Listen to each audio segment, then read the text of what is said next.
if we are still unsuccessful having those up and running for you, we will not have you go without, again, I don't understand why our organizer came over and walked us through that, so I'm not sure why that's not happening. But anyway, we'll get started in just a minute or so. Okay, thanks.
Hi, this is the host. Can everyone see the materials?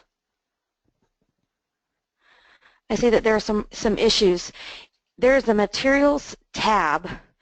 It should be directly below the attendees tab and above the polls and tools tab. If you click the little plus sign beside the materials, there are 2 documents that are available for you.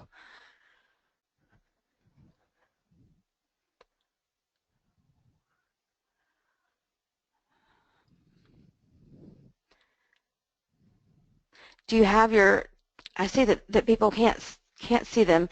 Do you have your toolbar open?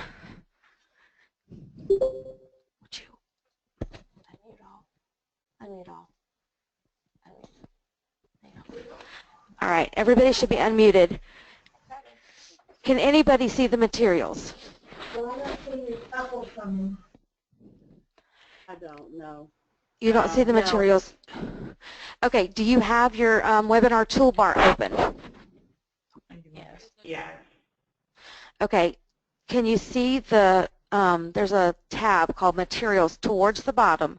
It's directly below the Attendees tab where everyone is listed who's on the webinar. Do you see the Materials tab? No, it's just the chat window underneath the attendees. There's no materials that's minimized? No. No. Okay. Okay, so Sheila may have to send out the materials after the webinar. Is that okay? And that's what we'll do. She'll send them out to everyone after the webinar is over, okay? Mm-hmm. Okay, we're going to go ahead and mute because I don't think she's quite ready to start. Thank you.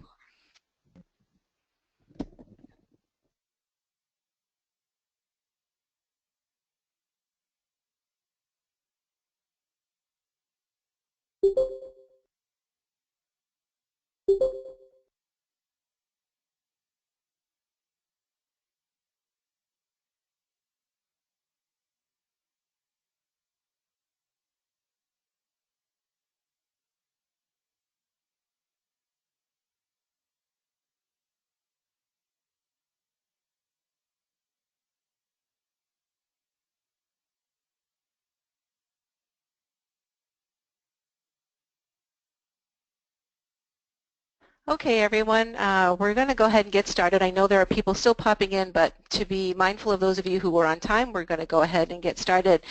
Thank you so much for being here. My name is Sheila Ward. I am the Transition Program Administrator for Vocational Rehabilitation, and my primary role is the liaison between school districts and VR, as well as taking on the responsibility for the STAR program, and I also am the administrator for TPCAs.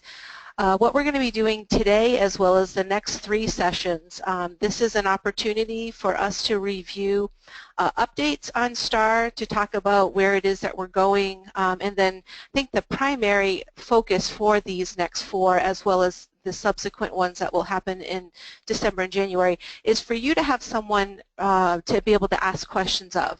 I should be able to answer the majority, if not all, of the programmatic questions. If there are any questions revolving around IT or the STAR application itself. I'm not quite as knowledgeable in that area, so what I will do is I will take those questions and then I will forward them to our IT people. I will recommend strongly that you look at the user guides that are available to you because those do really outline the IT portion, the STAR application portion, and also the question and answer guide that I sent you does have some IT questions on there. In fact, there were a few questions that came in just yesterday. Let's see, today is Wednesday. That came in Monday and Tuesday. I have added those questions to the end of the question and answer document. So what I will be doing is updating that document and sending that out as well with these other materials. So why don't we go ahead and get started. So today what we are going to do is review the pre-employment transition services, hopefully to give you, if the VR Youth Techs, a good idea of these services and the services that are available to STAR as well as the traditional VR students. I know that you won't be working with the traditional VR students, but I think it's helpful to have something that both that you and counselors can have access to. However, before we get started, let me give you those few updates I mentioned in the beginning. STAR provider resources are up on our vendor resource page, which is located on rehabworks.org. I did send this information out to those who requested, and I know that our contract people also sent this information out to all of the providers who were invited to their session. So they should know about that. And then as things are updated, as I said, I will also put those up, those updates on their pages as well. The school district resources are also up on our rehabworks.org page. It's under the STAR training page that can be accessed from our transition youth page. The only thing that is not up there right now is the question and answer guide because I'm still getting questions and I'm adding those as quickly as I can, but I'm assuming that that will be up very shortly for them. We are in the process of getting the resources for you up on our SharePoint page. Right now we are collecting that STAR demo that you went through. We're choosing, well I shouldn't say we, IT is choosing one of the 4 recordings. We do have that question and answer guide that will be available. These TA sessions are being recorded as well, so they will be available for you to go back and listen to. And any other STAR resources, including this pre-employment transition service PowerPoint, will be up there as well. We want to just provide you with as much material, as many resources as possible for you to be successful in your work. So far we have 4 school districts who have identified school district representatives. I was a little saddened to see only 4 after those who did participate in the webinar. So I will be calling all of those districts who did participate in the webinar starting today, and I'm going to check in on them and see how they're doing, their progress, if they're having any issues. And then once I finish with those school districts, then I will be moving on to the ones who did not participate in the webinar. The other thing that we're doing is, I'm working with BEES, the Bureau of Exceptional Education and Student Services, as well as Project 10, to get them to help us with this information, this delivery of information, and also the necessity of school districts participating in this. We know there are some things that school districts have voiced concerns about, and we're also working on that to really try to help school districts understand the implication, the impact, and just how successful this can be when we partner and collaborate successfully. So what I'm going to do is go ahead and get started on the pre-employment transition services PowerPoint. And again, this is just something for you as VR Youth Techs to have available to you to learn about these services. I will try to put something a little more kind of condensed together, maybe a sheet or something that has all these. I'm just not sure with all of the school districts I need to contact if I'm going to have time for that. But at least you will have this presentation to refer back to, so you'll have a good idea as far as what these services are.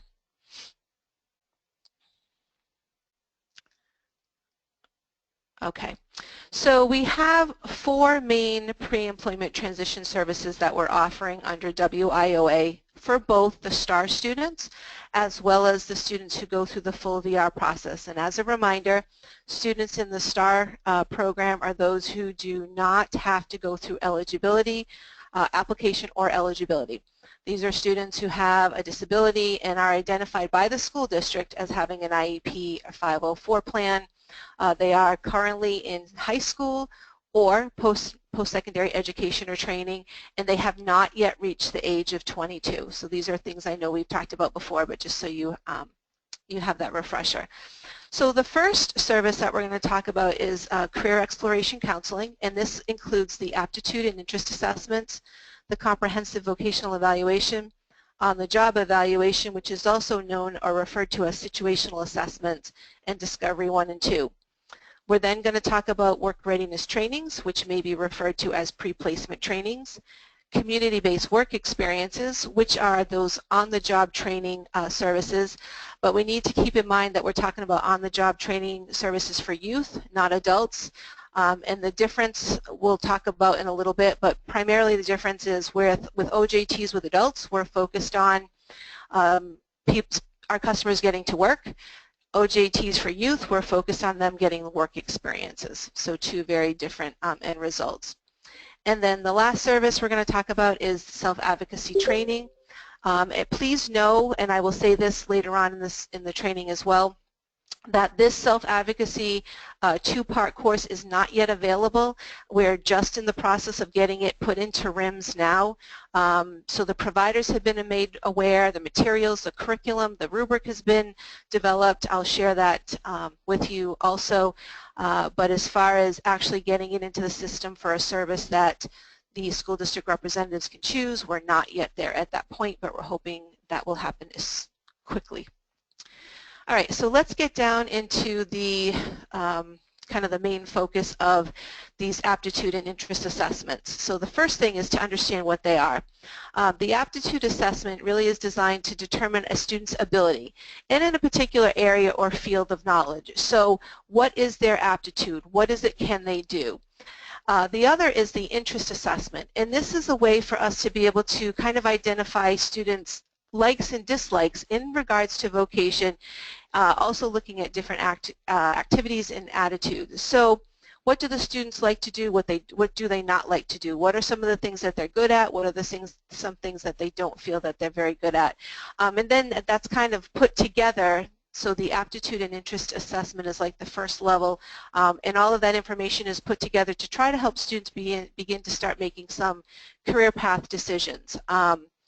If additional assessments might be required, we then go on to, oh wait, before that, I should have looked at my slide. So the other piece with aptitude and interest assessments, they're typically used as that basic level assessments to give preliminary information. That's going to be helpful, like I said, in narrowing down career paths for students. It's also a really good assessment to use with younger students. We don't like to put an age on that, but when you're thinking about the students coming into STAR, you do have the younger and the older students. This is a really good preliminary assessment that kind of helps them to just begin to start thinking of options and thinking of things that are available to them. So now going on to the next service career assessment that would be available to students would be the comprehensive vocational evaluation. And before I get started, I know there are questions coming in. I will have a stopping point where I will actually, once I complete this PowerPoint, I will then go to questions and then we'll try to get through the remaining of the questions after that. So back to comprehensive vocational evaluation. These are used to determine the vocational goals for students who are close to exiting that the secondary experience, or they could be involved in secondary education or training. So again, we're talking about those who, the older students who are getting ready to go, who need kind of an assessment that's going to help them to give them some focus. So the first assessment gives them some broad ideas to think about, and then this is something that gives them kind of a more narrowed focus. It does include the aptitude and interest assessment, so if a student is one of those older students exiting, getting ready to exit out of high school, or they're in college or CTE or university setting, the comprehensive vocational evaluation would include the aptitude and interest assessment. This assessment may include information on some factors that affect employment, and you can see on your screen we got medical, the psychiatric, psychological, educational, cultural, social, recreational, environmental factors, but vocational is bolded there because that is something that it definitely does include. So the other ones might be included, but it definitely does include vocation. Some of the other things it might include are recommendations for services needed for those individuals, for those students to acquire the occupational skills, recommendations that they might need for as far as things that they could use for work attitudes, work habits, tolerance, things to help develop those. And again, it's all to help them be successful in job performance. And also it may include a range of occupations where the individual may be interested and effective in that job. So again, it kind of takes all of that information that was collected in the aptitude and interest, and then it kind of goes on more to really look at vocational interests and how they kind of equate. The deliverable, if you will, or the documentation requirement is a report that will be received, and in that we'll have all of that information that will be helpful in the VR Youth Tech as well as the student and parent or guardian to be able to make some of those career decisions, those career pathway decisions. The next assessment we're going to talk about is on-the-job evaluation. Again, many people will also consider this a situational assessment. It's been used kind of interchangeably. I know on-the-job evaluation has been used with the Project Search program. So what this includes, there are observations of students who are actually engaged in hands-on work activities. So they are actually participating in work experiences, and there's observations of those students doing that. These observations are completed in a variety of community-based work settings, and again the focus here is community-based, where they're with peers, they're within the community, working in a setting where they're working with others who do not have disabilities. These assessments are completed over several days of the week, and there's an appraisal of the patterns of work behaviors. So what are some of the things that that were observed as far as their behaviors, which could also include their endurance, their tolerance, all of these things to help really give us a good indication as far as what the students' work abilities are. It does provide assessment of functional work abilities and also provides recommendations for any accommodations that might be needed for the student to be successful in that work place, or actually in any workplace. There's also an evaluation that might require completion at a facility-based assessment, which means if the student is unable to actually work in a community-based employment-based place of employment, say because of behaviors, maybe because of work tolerance, then you can do a facility-based assessment. And basically what this is there are staged activities where the student is involved in a work setting that has actual work duties that would be comparable to that of the actual job. And one thing I want to mention here that it is, if you're unsure as far as what would be the best assessment for the student, whether it would be the comprehensive evaluation or on-the-job evaluation, your best bet would be to talk to your supervisor or the provider, and they would be able to kind of give you the best pathway, if you would, or the best avenue to take with that student. For on-the-job evaluation, there is also a report that is generated that again will allow the VR Youth Techs to have that information to see how the students are doing, and also be able to, when it comes time for the work experience, to be able to make some recommendations to students as far as which way they want to go or could go.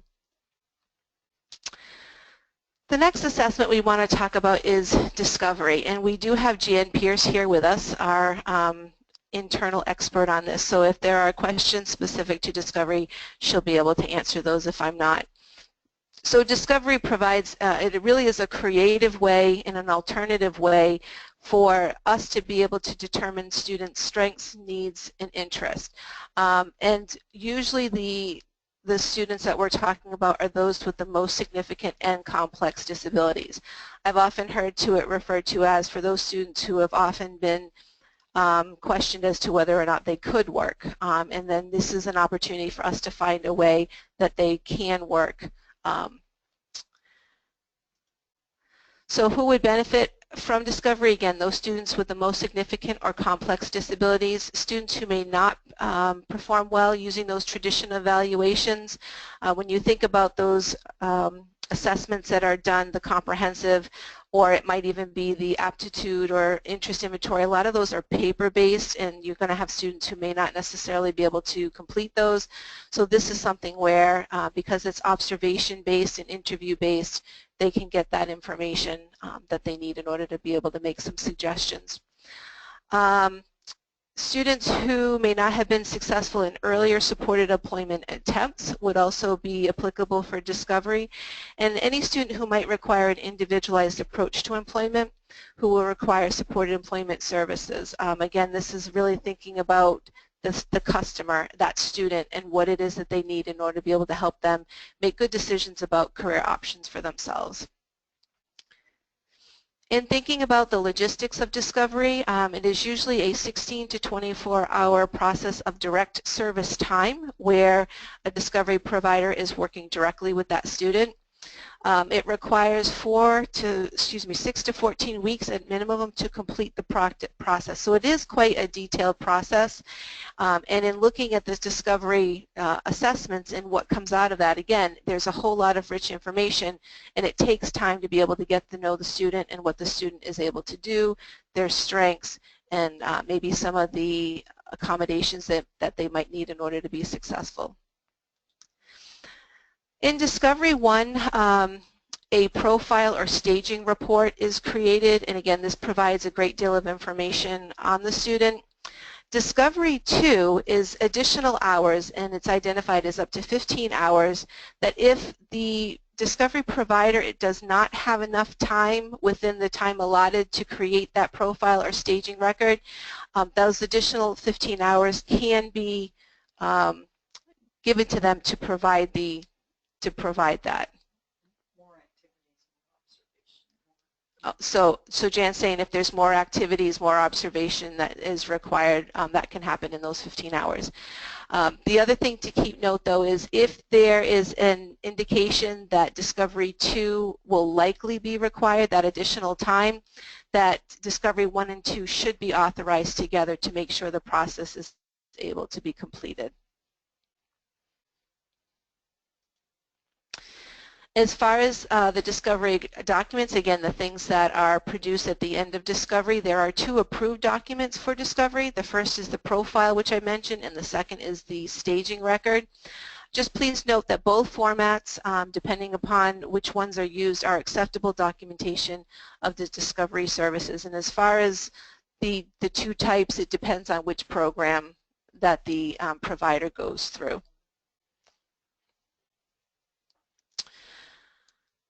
Okay, I'm actually going to take a pause here to see if there are any discovery questions so that I can have Jan answer those and we won't have to have her stay along. So I'm going to give her the mic and just give me a second to review the questions.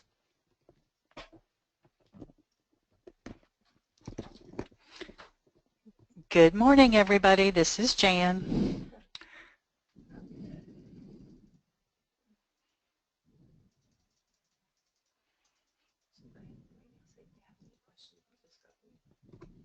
If you've got any questions for discovery, if you would type them in the chat box, I'd be glad to answer them.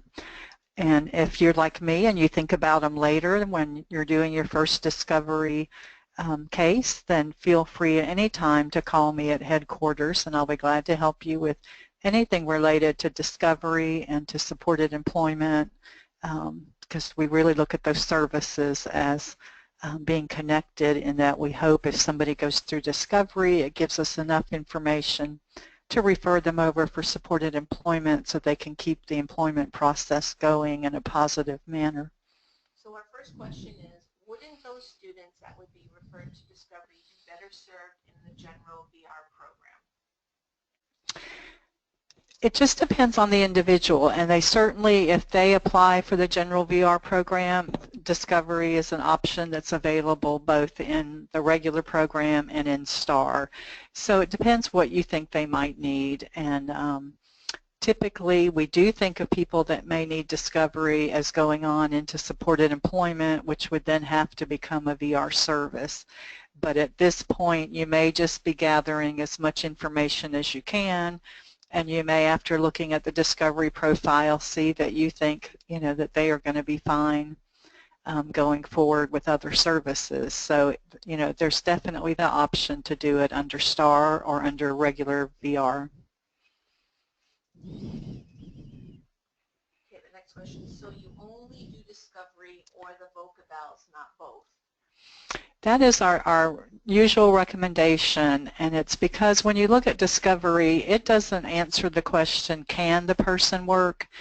Discovery always assumes the person can work, but that during discovery we're finding out how to translate their life activities and skills into some employment options. For people with really significant disabilities, vocational evaluations can be a little bit frustrating because they're going to tell you that they're reading perhaps at the 10th percentile and they're doing this and that at these, it's a comparison basis, and people with significant disabilities don't usually come out ahead on that comparison basis. And what we hear from counselors is that they pay for that vocational evaluation and all they hear is everything the person can't do, everything they're not good at. And often vocational evaluations will say this person is not ready for employment. And we have shown that if they have discovery and then if they have supported employment and their needs are met, that they very well can work. And some customization might need to come into place, but we really believe people with most significant disabilities can work if VR does a good job of providing the additional services they need. So Jan, this is my question. If a student has a vocational evaluation and it's not really clear and they don't get the information they find helpful, could then the discovery yes. be done after that? Yes, discovery can be done at any time. Okay, well, Sheila's indicating she wants her headphone back, so I will give it back to her. But again, I'm here at headquarters, and if you have questions about discovery, please feel free to send me an email or call me, and I will be glad to assist you. Have a good day. Thank you, Jan. Okay, great.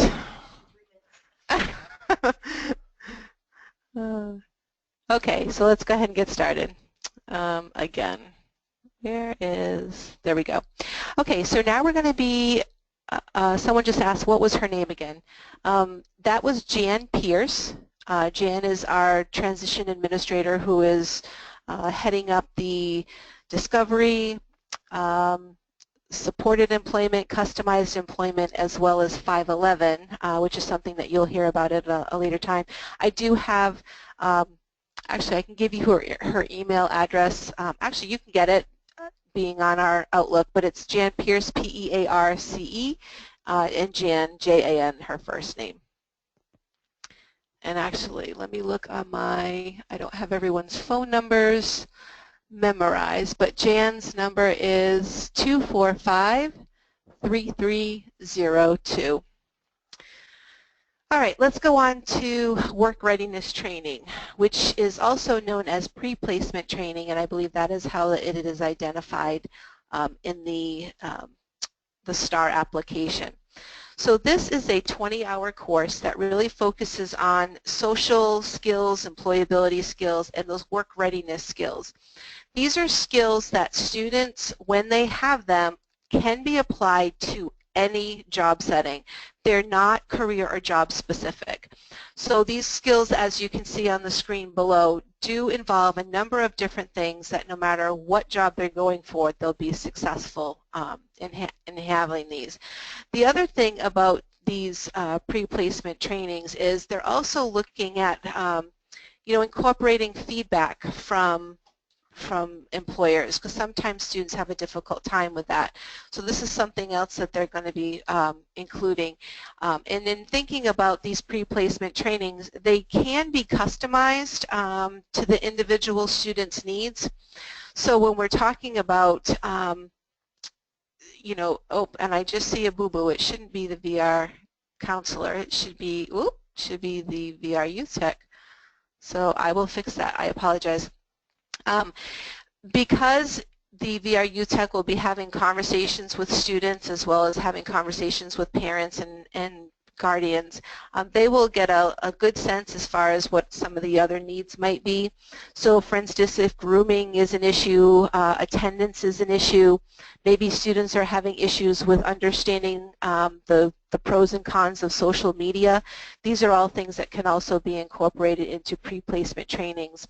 I know when I went around and did our conversations or had our conversations with school districts, one of the other things too was, there are some students who are getting involved in some risky behaviors such as drugs and alcohol, and those are things that are topics that can also be mentioned in these or worked on the pre-placement training courses. It would just be important to communicate those needs with the providers when you're talking with them. Logistics of those pre-placement trainings, as I mentioned, it's 20 hours. It's a minimum of 20 hours. There can be additional hours, additional 20 hours made available, but we really feel that's necessary after a work experience has occurred. We want students to get that time to apply what they've learned in those pre-placement trainings, to practice what they've learned, and then after the work experience, they're still not being successful, then another 20 hours can be received by the students. The training is structured. It is formal and interactive, which means that there's a curriculum that is involved. It's made up of lecture as well as hands-on activity. It's important for the students to know that if there's any class that's over 4 hours time, that there will be a lunch break. I know that can be important, especially to teenagers. The courses are available after school, evening, weekends, early release during winter break, summer break, anytime when school is not in session.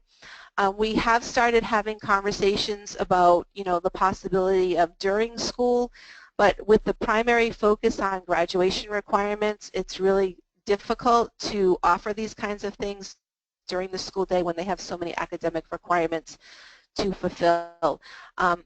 And then as far as the locations, we want to really encourage our providers, which is what I shared at our provider training, to make them very convenient or as convenient as possible for students and families. We do know that transportation is an issue, so one of the things that we have talked to providers about is making arrangements with the school districts to see if these sessions can happen right there on the school campus. Using a classroom, but again, after school, evenings, weekends, so on and so forth. It's important for students to understand that the meeting dates, the times, and the locations will be scheduled by the provider.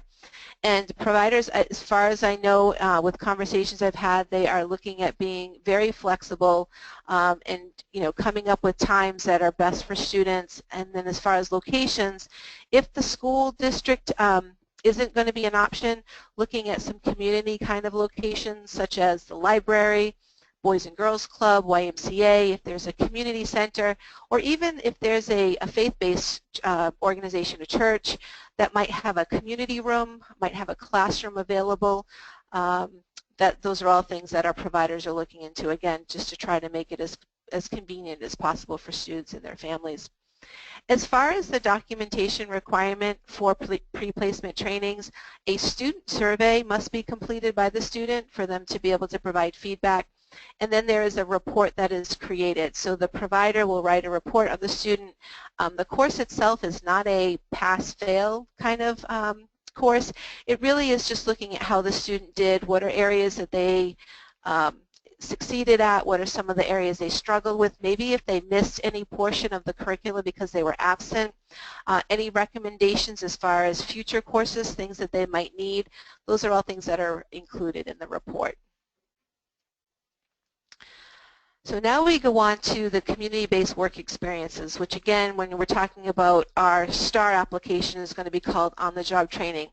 As I mentioned earlier, it's OJT is very different for youth than it is for adults. Adults is primarily focused on getting a job, and this is all about career exploration for them. It's them getting an opportunity to try things out. So the purpose of the youth OJT, it is time-limited skill acquisition that they can learn right there on the job, that hands-on kind of learning. They're used to develop those needed work behaviors for them to understand what is acceptable in the workplace. And that can certainly include being on time for work, not using their cell phone during work. And those are all things that they're going to get a real quick exposure to being on the job, quote unquote on the job. They're not used as training for a specific job. As I mentioned, we're not looking at employment at the end of these, but just something for them to be able to gain that work experience where they have opportunities to practice the skills that they learned. Also, practice those, like those 21st century skills, which is communication, collaboration, working as a group. As I mentioned, being able to kind of take feedback in order to improve your performance, those kinds of things. It may be used to explore specific work settings and obtain exposure to various career fields. I taught for over 23 years, and in my experience, students really had no idea either A, what they wanted to do, or really what was involved in a job. So these community-based work experiences or on-the-job trainings for youth can really give them that opportunity to see, ooh, I don't like that, ooh, I do like this. And for those of you who have heard this example before, I apologize, but for students, when I was teaching, I had a number of students who wanted to go into the veterinary field, and I had a young man who I had no doubt would be successful as a veterinarian. He did have disabilities, obviously, but I put him in a work experience. I called it a job shadow at the time, and within no time, I think it was close to a week, he came back to me and he said, Mrs. Ward, I can't do this. And I said, well, why? What's going on? And he said, I had to kill an animal today. I mean, obviously he wasn't part of the euthanasia, but he had to see that, and it became very clear to him that if he was to be a veterinarian, that would be a part of the job he would have to do. So he knew right then and there that that was not going to be something he could do, and he thought he would. I mean, that didn't mean that was the end of his career pathway working with animals. We ended up talking about some other options available to him, things he'd like to do based on his interest, and he ended up working as a dog groomer, which was very successful, but again, he would not have necessarily had that aha moment had he not had that opportunity to actually work in the field. The community-based work experiences allow students to apply and practice those soft skills, which I mentioned, those social skills, gives them that idea of work. It develops those work skills. It also helps them to build relationships that lead to job references. So a lot of times when it comes to what employers want for their employees coming into an interview, they want someone who has experience. They also want people who have letters of recommendation, but they also want to be able to know who that student is. And if students are actually going to these work sites, they're building these relationships, they're showing their skills and abilities, they're showing their desire to learn, then a lot of times they're building relationships with these individuals that could potentially lead to jobs.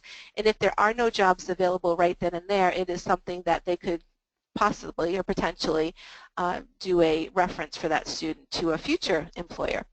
And it also helps students, and I guess in their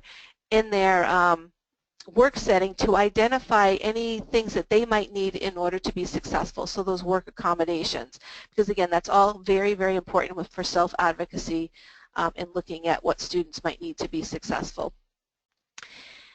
Continuing our logistics for those community-based work experiences, they must be provided in an integrated setting. Again, we want to see how they work with peers, if it's in a business, work with customers. Important to know that these can be paid or unpaid experiences. We really strongly encourage paid experiences. I know a lot of times I hear, well, what is the what is the reward or what is the benefit to students to get them actually enthusiastic and engaged in these experiences? Well, if they know they're getting paid for it, they're going to be all on board. Who wouldn't, right? The provider facilitates the OJT with the employer.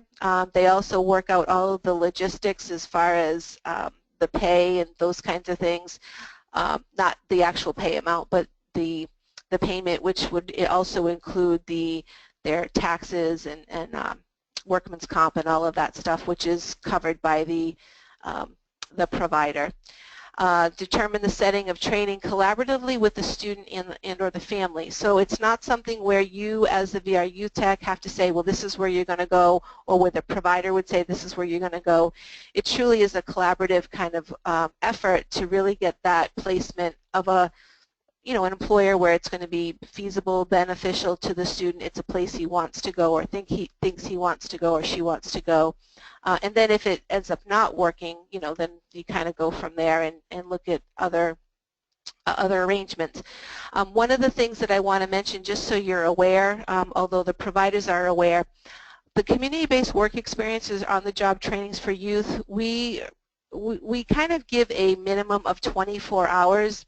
This is something that can be, we want students to have enough of an opportunity to explore, to experience, to practice, and to gain skills. And if it's something where they're only going 1 or 2 hours for, it's really not that much time. So we're saying a minimum of 24 hours. The maximum hours are based on, the work, I'm trying to think what it's called now. The child labor laws that we have, and again, the providers are aware of this. It's not necessarily something that you need to know, but if families ask you how much would the student be working, it's a minimum of 24, and then the maximum is identified as far as the child labor laws. And looking at the other piece of the OJTs,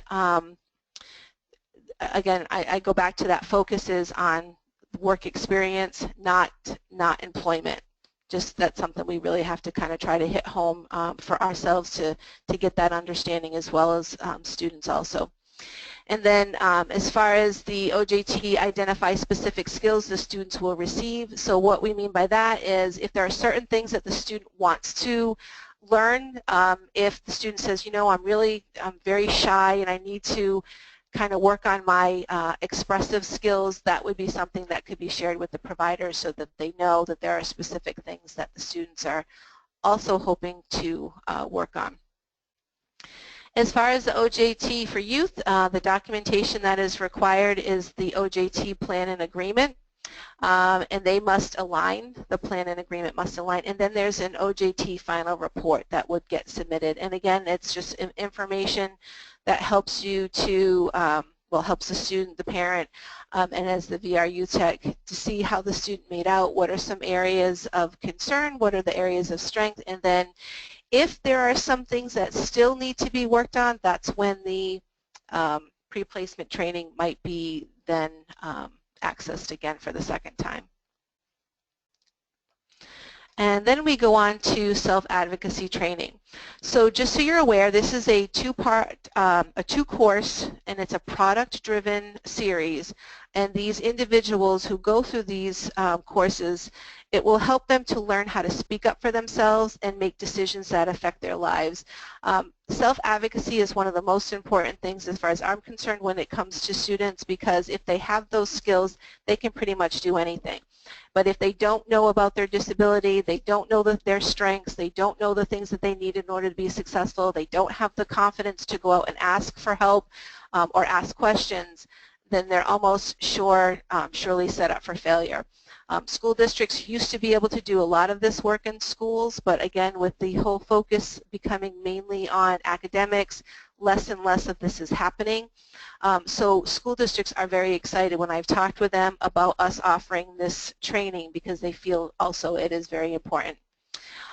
So the purpose is to help those individuals, those students, gain the self-awareness about what they can do, what their abilities are, what their needs are, and also help them to identify their interests and how those interests may translate to a job. And then be able to take that information and then communicate that well to those potential employers, because it's great for them to know that. It's also great for them to be able to share that with people that they're familiar and comfortable with, but then it's them being able to do that with individuals who they may not know, so those employers who they might be interviewing with. The self-advocacy training, the course 1 may be used as a standalone program. The course 1, though, is a prerequisite for course 2. So the difference between the two, and I'm going to go over those shortly, but course 1 is all about self-advocacy. Course 2 is all about self-determination. So course 1 is learning about themselves, their skills, their abilities, and then course 2 then has them apply that information and then goes on to self-determination, which is them going out and accessing the things that they need in order to be successful. So I have for you here on the screen the components of the different courses. So both Course 1 and Course 2 communication is throughout both. It's learning how to communicate, it's developing those skills, and it's not only receptive, but it's also expressive language. So they're really helping them to not only be able to speak effectively, but listen. Being able to understand, what you have to listen to in order to be able to, do your job, or whatever the case may be. So again, you'll see that Course 1 is mainly focused on self-advocacy, where Course 2 is self-determination. Both courses include setting SMART goals, and SMART goals is really a way for you to be able to, or I shouldn't say you, but the provider to be able to get students to narrow down a goal that is measurable, it's attainable, it's time sensitive, it's related to what it is the student wants to do, because a lot of times when students are creating goals, they're just all over the place, but there's a process of helping them narrow down this goal and make it something that they actually can achieve, and then helping them to develop an action plan to help them get there. And then both of them also include self-advocacy resources in the community, which we think is important, because if they know what it is that they have available to them, then they can go out there and get those things. So the products that I mentioned, the product-driven course, the first one is a self-awareness portfolio that gets developed. And it really is looking at all of those things that I mentioned that students can share with an employer about themselves or a future employer. In addition to the professional portfolio that is created at the end, there's also reflection journals that get written every week, and basically what that is an opportunity for students to be able to think about what they learned and how it applies to them. And then for students who are not going on to Course 1, we have a recommendation to the providers that they also include students' diploma, any certificates that they may have achieved, any letters of recommendation, or anything else that could be worthwhile in an interview be included in their professional portfolio. If they go on to Course 2, in addition to their self-awareness portfolio, they also create a professional portfolio. And you have on there a list of the different elements of that professional portfolio. The end result of this professional portfolio are for students to be able to have something, again, that they share with future employers. And these are things that they want to highlight. When it comes to the skills that they have, having evidence of that. If students aren't able to verbally communicate necessarily, then they can have pictures of them engaged in the work, or work samples. And this is all things, again, for us to be able to help, and I say us, meaning the providers, help students obtain the jobs from those interviews. As far as the professional portfolio, there are some components that are required, and then there are others that are not. They're more like recommendations. So when it comes to licenses and certifications, obviously those are things that they may or may not have. Cover letter, we have the recommendation that would be good for them to have something, but it's not required, but the other ones would be. So as far as the Course 2, there is something called a summative assessment, and that again goes back to kind of educational language. But basically what this is, it is an opportunity for the providers to be able to assess where the students are with everything that they learned in Course 1 and Course 2, if they went through both courses. And what this is a mock interview that is done, and there is a rubric that is created. Let me get rid of my little panel here. And this rubric, what it allows the person who's doing the mock interview, so the potential employer, if you will, is able to kind of evaluate the student on these different credentials. And again, you will have this available to you as well. I'm just going to scroll through it so you actually can see it. So it's looking at the first impressions, the professional appearance and poise of the student, the professional portfolio, whether or not the student actually went through that with them, the general attitude of the student, their ability to answer questions, their speaking ability, and then with this, they're then given an overall rating.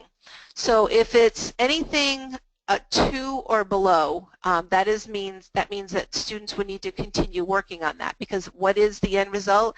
The end result would be level 3, which is you're hired. So what that will give is the provider a kind of an indicator that more work could be needed in order for students to go from level 2 to level 3. And then with that, there are opportunities for extension activities, but that does not have to do with STAR. Any student who requires those extra extension activities or extra hours in order to be able to bump themselves up from a 2 to a 3 would have to go through the VR process, and I won't bother talking too much about that because that's not you guys as far as STAR. But if there's anything else, then then we'll talk about that at another time as far as the VR counselors go. Okay, how do I get rid of this thing now? Oh, there we go. Okay. Okay, so what I wanted to also have for you are the Y service fee codes. So you had these all in one place. So under career assessment, there is a code for each, the aptitude and interest, the comprehensive eval, the on-the-job eval, discovery 1 and discovery 2. I believe on the STAR application, you just click off the service. I don't believe you have to put in the Y code, but again, you have it there if you need it. And then we also go on to the work readiness trainings, so the various codes for that, miscellaneous training, and then also your community-based work experiences. I do want to go over real quick. The pre-placement training, the employment services, is for students who might be higher functioning. So maybe a student who has a learning disability or a physical disability. The pre-placement training for supported employment, the one that says SE, that would be for students who may be lower functioning, so intellectual or developmentally, have an intellectual or developmental disability. The staff there are better equipped to work with youth with cognitive disabilities. And again, if you're not really sure, based with the student and talking with them, you can call us, you can talk with me, you can talk with any of the other transition team, and we'll be able to walk you through that. But again, if you're thinking this student is average intelligence, who seems pretty self-determined, directed, won't really need that extra support that a supported employment person might provide them, then you're probably going to want to go with the first option. But if you do see they're going to need some, maybe some instruction from someone who's got specially trained skills in working with youth with more significant disabilities, and maybe you're going to go with the supported employment. The pre-placement training, the non-contract, that would be used only for youth who are being serviced by CareerSource, just so you know the difference of those. And all of this information as far as these different services is in the user guide that you have. So again, if you have any questions, you can go back to the user guide. You have your supervisors that you can contact, or you can contact us as well. Oops. Oh, sorry. And then, so one other thing I want to leave you with, I know you received some information from Julie yesterday. I believe it went out to everybody, talking about students who are looking at these pre-employment transition services who are in college. If they're in college and they have not accessed pre-employment transition services through STAR in the past, they will have to be VR customers. However, students who are participating in pre-employment transition services who are in high school, once they graduate, if they do not plan on going to post-secondary education or training, which means they don't plan on going on to a trade school, college, or university, they can continue, they may continue accessing the pre-employment transition services until they turn 22. So just keep in mind, if it is a student who is already in the system, who is receiving STAR services, and they want to go on to post-secondary education or training, fine, they can continue accessing pre-employment transition services through STAR. If they are exiting high school but they do not plan on going on to post-secondary education or training, they can still access pre-employment transition services until they turn 22. The only thing that is really different, that is if we have a college student that comes to us and says, you know, or wouldn't come to us, the referral would have to go, originally we talked about the referral going through the school, but if a student is interested in post-secondary, they would have to go through the eligibility process. I hope I made that as clear as mud. No, just kidding. So here are the email addresses for the individuals in the transition team. So you did get to meet Jan. I'm sure you've met her before, and as I mentioned, discovery, self-employment, supported employment, and also 511 will be added to her. Well, it already has been added to her, one of her hats that she wears.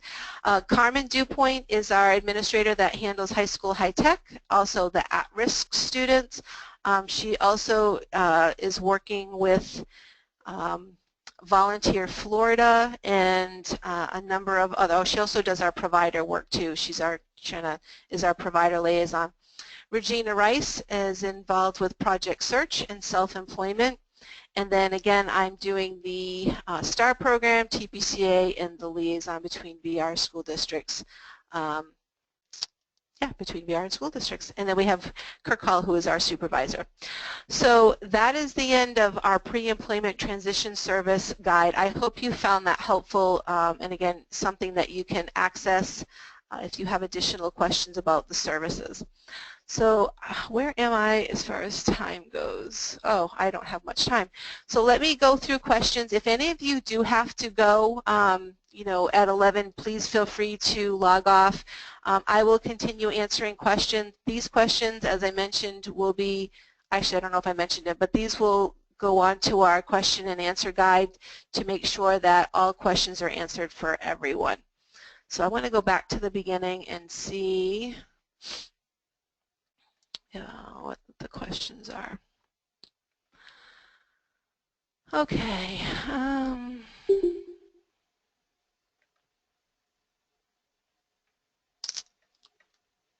Okay, I haven't gotten to the, okay.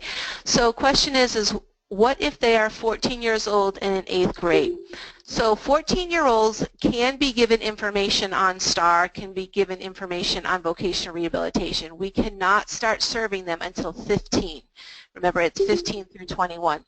If students are in 15, 16, 17 in the 8th grade, then yes, they would be able to be STAR students because they, assuming that they have a disability of 504 or IEP. It's not the grade that we're focused on, it's the age. So if you do have someone who is over 15 and in 7th and 8th grade, they do have an IEP or 504, they are students we would be able to work with. All right, so next question. That was the discovery question. Next question is, the schools send the referrals with the services that they would like for the client. Is that what happens? What if they choose all the services to be done? Okay, so the school districts have received the information on the pre-employment transition services, not as detailed as what you just got today, but as far as the basics of them. The school district representative is responsible for just indicating what services that the students want and or they feel would be beneficial for the student. What then happens is, according to the kind of the outline that I sent you, you would then, the VR Youth Tech would then have a conversation with the student to potentially give more information, more details about the services, and helping them to determine which service would be best for them, and then also the provider. So that provider list, which was one of the questions and answers, every unit should have a list of providers in their area and the services that they provide. There's also a contract liaison for each area. You will, if you don't have that list available, you might want to talk to your supervisor, and then your contract liaison person can help as well as far as who those providers are and the services that they provide. And then as far as if they choose all that services that we offer, then that's fine. Then they can do the services. So they can choose an assessment, they can choose to do a PPT, they can choose to do a work experience. They wouldn't be able to choose self-advocacy yet because it's not up and running. The order in which those happen, as far as, for me personally, I would recommend the assessment be done first, and that kind of helps give some clarity. And then I would recommend the pre-placement training happen next, and then the work experience happen third, so that if more time is needed in the pre-placement training, if they need more of that educational piece, then they can go back and do that. But they don't have to do one or the other. That's the other thing. If a student just says, nope, I want a work experience, that's all I want to do, then that's fine. They can be placed in a work experience. If they're not successful in that work experience, then what might be recommended is, okay, so where was your challenge? What were some of the things that you were faced with? And if they say, well, you know, I kept showing up to work late and they didn't want me to come back, then it might be helpful for them to be participate in the pre-placement training where they will learn those skills. If they end up doing the work experience and they're not successful and it's because something that they didn't end up liking, then the VR Youth Tech might suggest that they do one of the assessments to help them kind of maybe rethink about what are some of the things that they might like to do. All right, that was a long-winded answer. Next question, we are having the school or the tech define most significant since the counselor is not determining eligibility. Well, they're not really defining, I guess, significant. What we have shared in the training is that if the student is has the ability to independently get to access the pre-employment transition services, to participate in those services, meaning they have the intellectual ability, they don't have difficulty understanding, you know, understanding is directions or instructions, then that would be the student who you would have going through the STAR program. And again, this has been shared with school districts as well.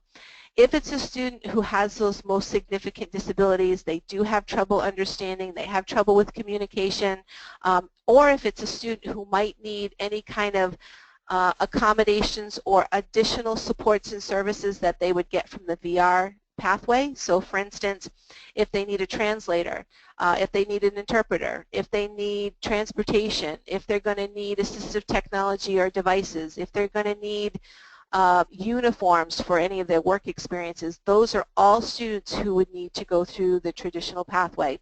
So again, the schools have been made aware of that. That was kind of part of the training that I did for them for the school districts. And then as far as information that our youth techs need to understand or know is that if they need any of those services, then they would be pretty much giving them an application for VR. If the student doesn't want to apply, then unfortunately, you know, that's the end of that unless they want to try the services to see if they can be successful. But if they're that significant, then they're most likely going to need to go through their traditional pathway, and they'll see that. And again, parents will be there too. Parents need to be involved in these conversations if the youth is under 18, or if they have guardianship if the student is over 18, so they'll be part of that conversation as well. Okay. Oh, someone said that they weren't hearing the questions being asked. Oh, okay, I'm sorry. So the question that Jan asked was in regards to discovery. Let me go back. So the first question was, wouldn't those students that would be referred to Discovery be better served in the general VR program? And as a review of what Jan said, she said yes, most students who do require Discovery would be those students who would go through the traditional VR pathway. However, you might find that the assessments that you have for the, say, the interest inventory or maybe the comprehensive eval just are not giving you the information that is really helpful or beneficial, then Discovery can be used because, again, it's a positive assessment that really does outline how the student can work. The other Discovery question, I gotta find the other one.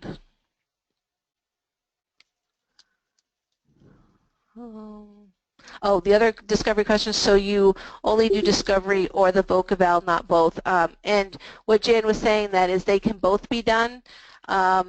You wouldn't necessarily have to do them both, but if you do a VocEval and again it's not giving you the information you need, it's you know, basically tells you what the student can't do as opposed to what they can do, then Discovery can be used, and it can be used after the fact as well.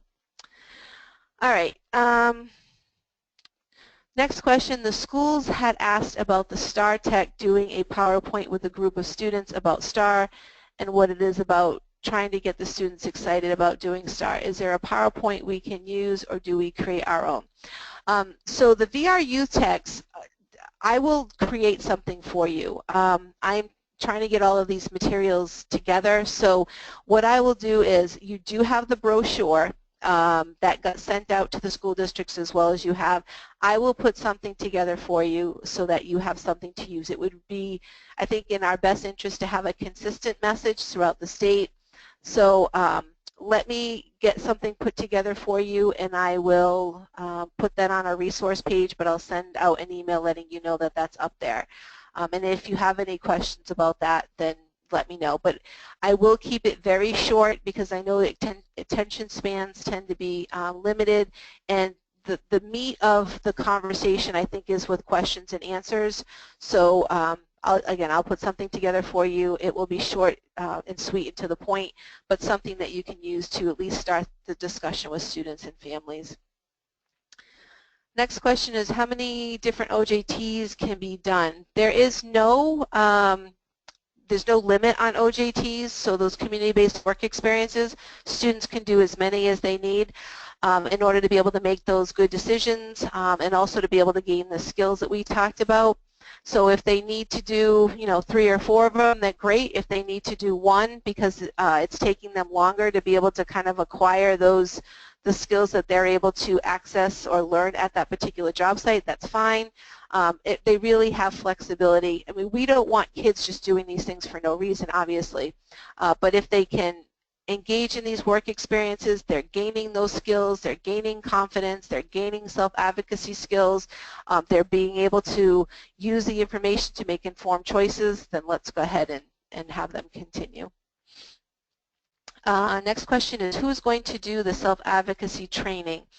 We will have providers that will be doing the self-advocacy training. Just like with our other pre-employment transition services, our school districts are also being kind of encouraged to apply to become vocational, no, to become vendors, and they would be able to provide these trainings as well. As far as the kind of the criteria, they need to have employment services as far as one of the services that they offer, that contract, and then they can also be educators, so a certified educator, and we're looking at have the ESE certification because they would kind of have that ability to know more about self-advocacy. Okay, so another question, please explain the last point about exiting high school and receiving services through STAR if not continuing to higher education. Okay, so again, I apologize if I wasn't clear.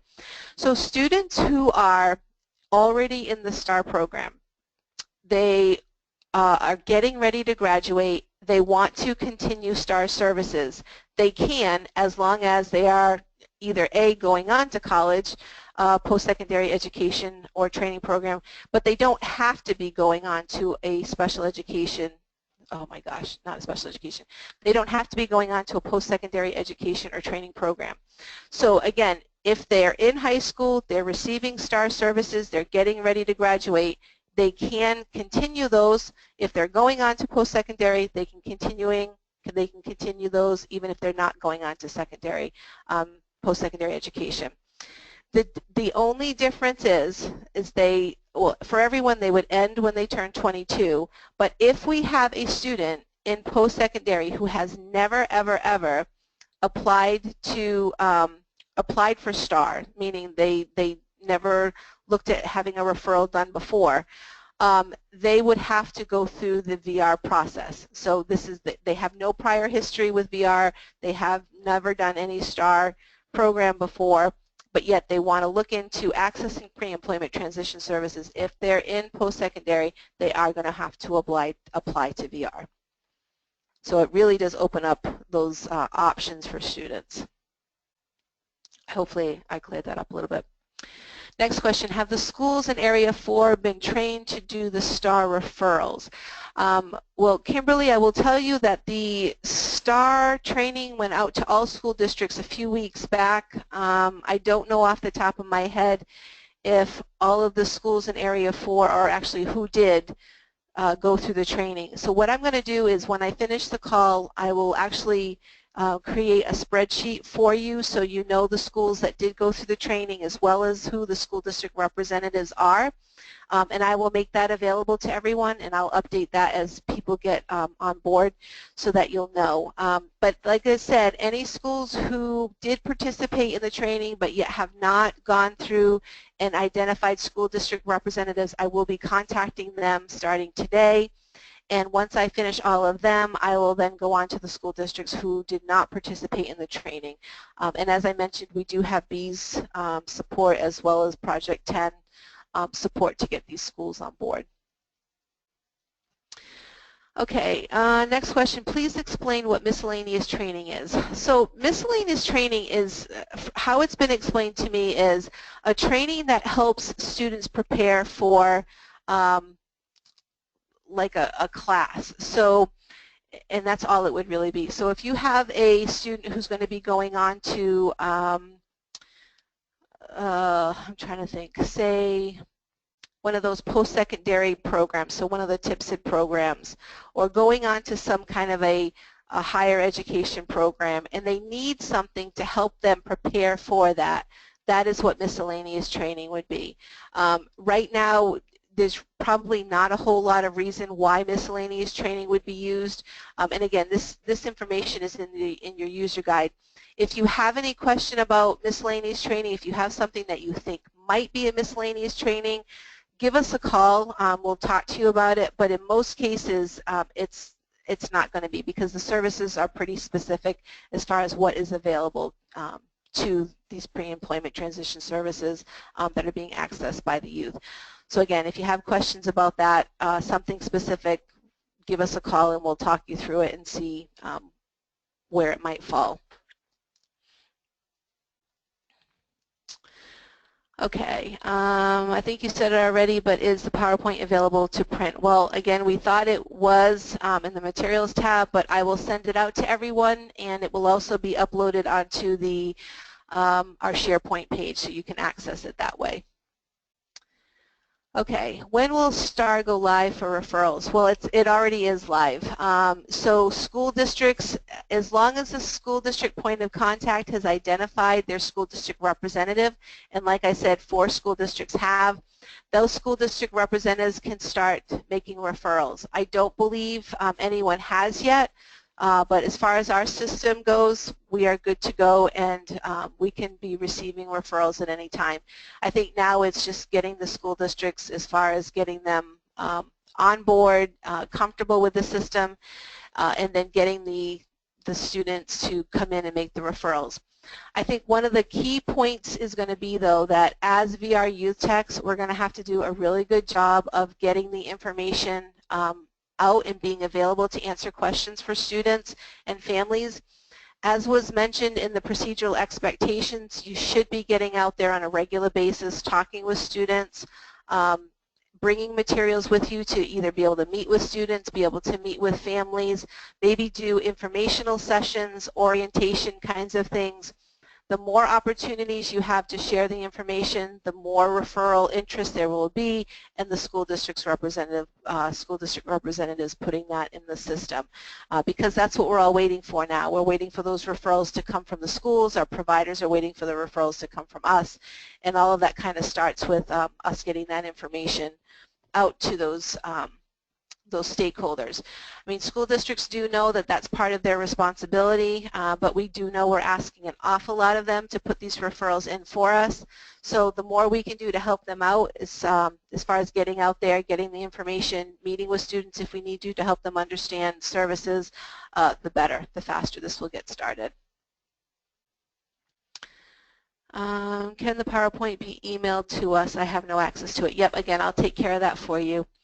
Can you return to the Y-code slides with Discovery and elaborate on the Discovery options listed? All right, let me go back.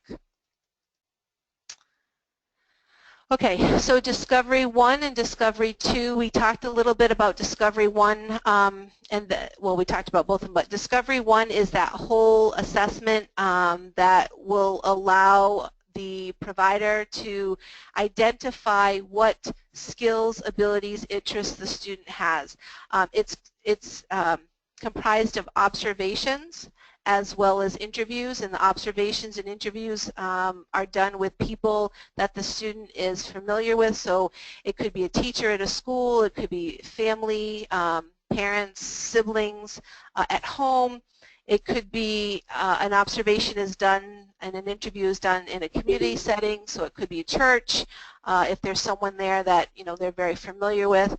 So with all of this observation and interviews, this profile that I mentioned gets created.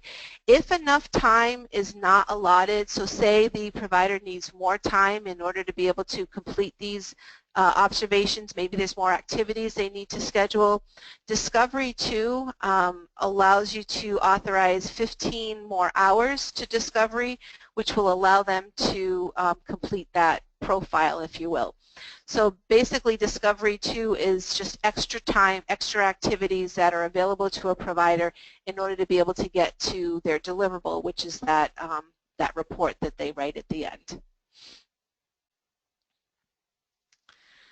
Okay, I have a question about the authorization process for the private unit. Will delegation need to be set up for the youth techs? I don't know that answer. As far as I know, and I will have to check on this, that there is someone delegated, like the techs who normally do the authorization process will just continue that anyway. I don't know the difference between the state units and the private units. Again, I'm going to have to check on that. I would say it's probably going to be the same, but I don't know for sure. So I will look into that for you and put that on the question and answer guide. Next question, I have never done transition since I have been with VR. How many more trainings will we have? Well, I plan on doing one a week for the next 4 weeks. I plan on then going to every other week in December and January. And I will continue doing these sessions as long as possible. If anyone has specific concerns, specific needs, you can certainly contact me. I know your counselors received a number of resources on transition that they would share with you. If you'd like to also have these resources, contact me and I'll share them with you. But your counselor should be a huge source of information for you, especially those who have worked with transition, to kind of help you through that. But we do have people available. Project 10, which is a discretionary project through the Department of Education, they actually provide training to all of the secondary schools, actually I should say to all the school districts on ESE, Exceptional Student Education. They have a number of trainings that are available, and I know they would be happy to help as well. If there's anyone who would like to learn more about transition, dealing with students, dealing with parents, and if you'd like to learn about the IEP, what that looks like, not that you have to worry about that, but those are all things that they can provide training on, and again, I can as well. Okay, next question. Uniforms should be included in STAR for the OJT training. Yeah, we agree that they should be, but unfortunately they can't be. There's so many things that the law kind of keeps us from being able to provide as far as the STAR program. We got to keep in mind that STAR is very, very limited in the services. If a student does, then they have to go through the VR, you know, the traditional VR process. It's not optimal, just like it's not optimal not to be able to provide interpreters or provide transportation. But what I will say, though, is we are looking at ways of finding funding for these things. So, for instance, we're looking at the SIL, we're looking at CareerSource to see if we can partner with them. But as of right now, we have no means of paying for that because of the way the law is written. So I do appreciate that, Tammy, but unfortunately we're kind of stuck between a rock and a hard place there. Where did the brochures go? Can we get some? Well, every school district received, they should have received 25 brochures. It was sent out to every ESC director. And I know Rachel Smith, our communication person, was in the process of getting them sent out to all of the units. If you haven't received yours yet, if you can have your have someone in your office just email up here to Rachel. She'll kind of check on those for you. But again, everyone should have received theirs by now because I know they went out a little while ago. Okay, next question. I have been told the youth techs will not have a file on each referral, but in this training it has been said we will be getting reports from the providers. Will these all be kept online under the student? Unfortunately, under STAR, nothing can be saved. What we had said in the well, actually, in the question and answer got updated. If your office normally keeps files on students that contain the waiver, the release of information, reports, you're definitely going to want to keep a hard copy file. I was under the assumption that these could be scanned in like they can be in other applications. STAR does not have that capability. So these will have to be kept in files for each student.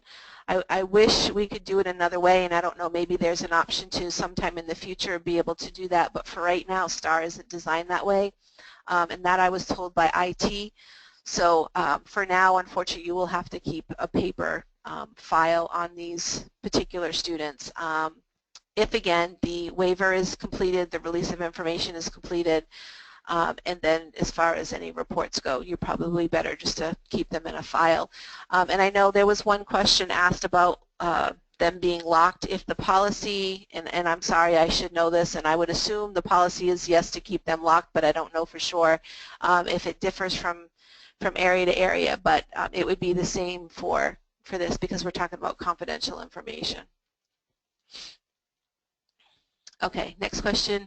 Will we have a form with questions to ask students when we first meet with them, such as the preliminary assessment in regular VR? This will help guide us as to what to set up students for. Well, that's a good question. I hadn't thought about doing one, but I can certainly look into one. So yeah, let me look into creating something for you and having something available that you can start as an initial discussion with the students. There hasn't been anything set up, but again, I think that's a great idea. So I'll do that, look into that for you.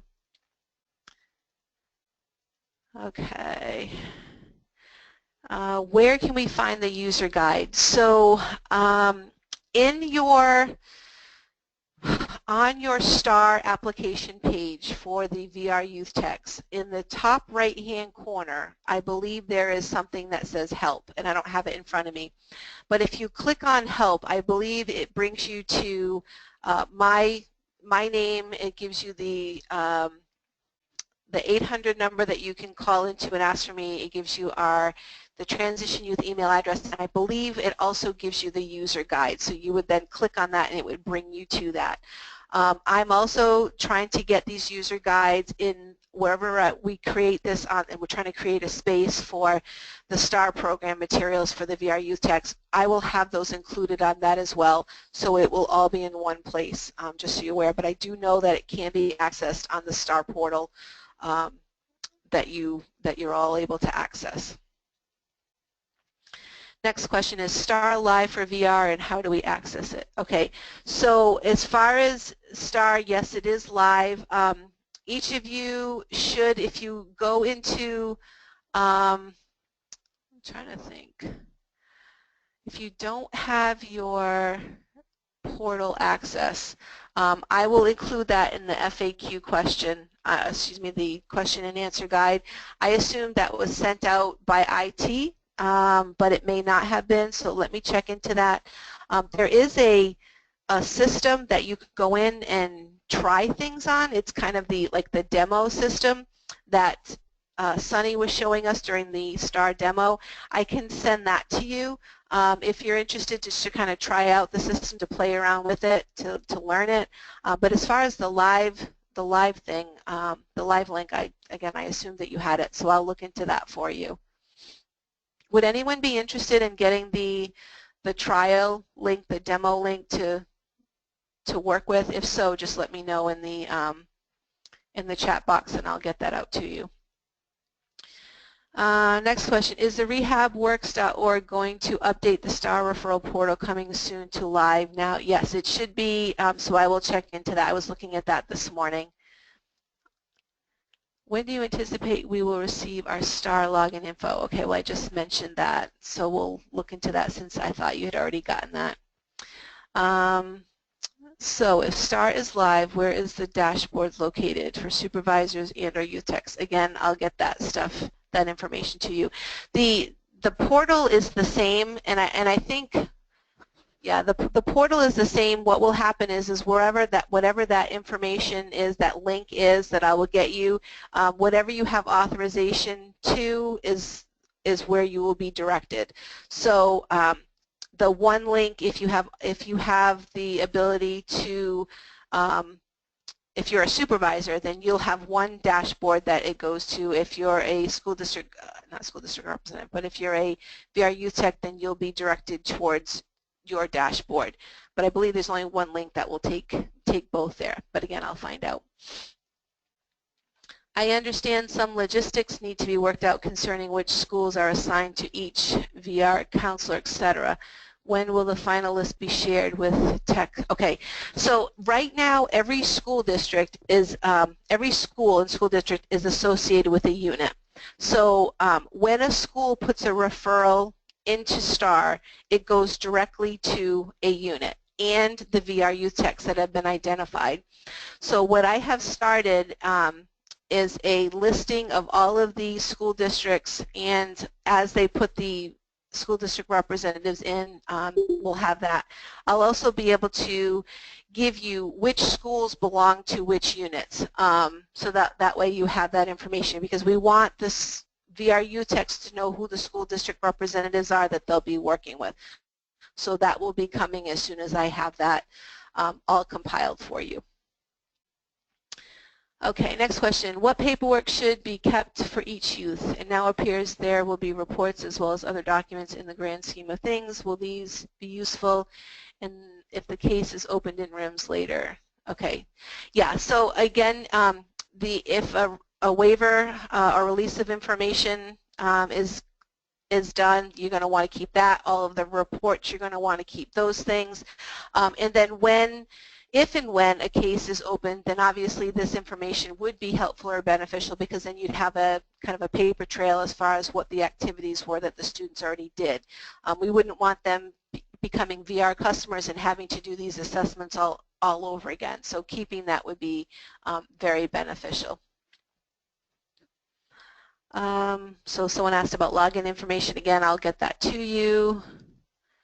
Okay, so it looks like people do want that demo site, which I can get you. Question, will you expand on the procedural expectations to include what documents are required for each service? when authorizations are received back for payment, what is required for paying, what docs to keep in file.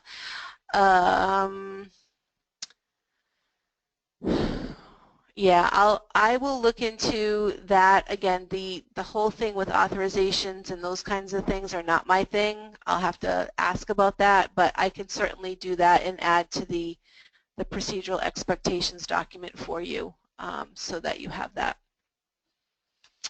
Okay, it looks like there are no other questions, and I'm sorry I was not able to answer all of those, but I will get to these answers today, especially that login portal information. And again, I apologize that you don't have that. Well, you know what happens when you assume things. So if there are no other questions, I want to thank you for your time. I will see you again next week.